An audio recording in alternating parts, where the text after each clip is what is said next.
নমস্কাৰ বন্ধু বান্ধৱীসকল, আজি বনালোঁ পাতকচুৰ সৈতে কচ মাছৰ আঞ্জা। আপোনালোকে বাৰু এনেকৈ বনাই খাইছেনে? মাটিমাহ, পাতকচু আৰু কচ মাছ তেনেকৈ এদিন বনাই খাই চাব, খুব ভাল লাগে। আজি মই সেই ভাবিলোঁ বনাওঁ। এয়া মাটিমাহখিনি মই এতিয়া তিয়াই লৈছোঁ। এইফালে কচুখিনি দেখিছেনে, ৰ'দত অকণমান দি দিছিলোঁ, যিহেতু অকণমান যদি লেৰেলাই লওঁ তেতিয়া খুব ভাল হয়। এইফালে মাছখিনি ফ্ৰাই কৰি থোৱা আছে, এইখিনি যোগাৰ কৰি ল'লোঁ। এতিয়া কচুখিনি এনেকৈ সৰু সৰুকৈ কাটি লৈছোঁ। কাটি এতিয়া ভালদৰে ধুই কুকাৰত দি দিছোঁ। এইফালে দি দিলোঁ আলু সৰু সৰু আলু, যিহেতু সেয়ে দুফাল কৰি দিছোঁ। আৰু মাটিমাহখিনি দি এতিয়া পানী দি কুকাৰত মই ভালদৰে 4-5টামান চিটি মৰাই ল'ম। এতিয়া কেৰাহীখন পাতি ইয়াতে তেল দি দিলোঁ। তেলত এয়া শুকান জলকীয়া,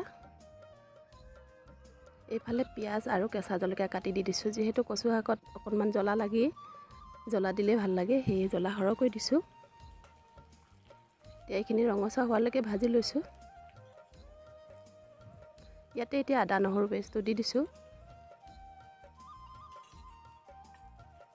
এইখিনি এতিয়া ভালদৰে লৰাই ল'ম।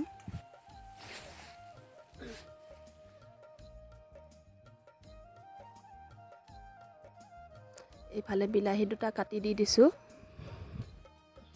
এইখিনি অকণমান কোমল হোৱালৈকে ভাজি ল'ব লাগিব। ইয়াতে দি দিলোঁ হালধি আৰু সোৱাদ অনুসৰি নিমখ।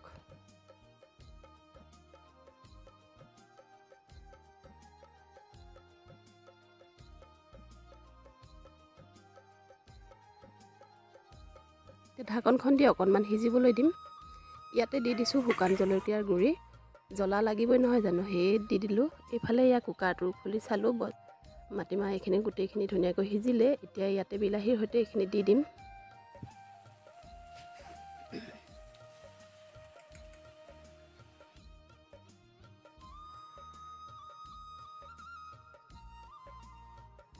এতিয়া ঢাকনখন দি অকণমান সময় সিজিবলৈ দিম।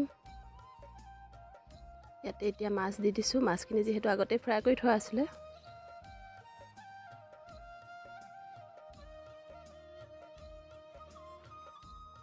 ইফালে এয়া মোৰ দেখিছেনে আঞ্জা ৰেডিয়ে হৈ গ'ল। এতিয়া ইয়াতে ধনিয়া দি দিছোঁ। আজি মোৰ ৰেচিপিটো চাই আপোনালোকে কেনে পালে জনাবলৈ নাপাহৰিব। তেন্তে অন্য এটা ভিডিঅ'ত আকৌ লগ পোৱাৰ আশাৰে আজিলৈ আহিছোঁ।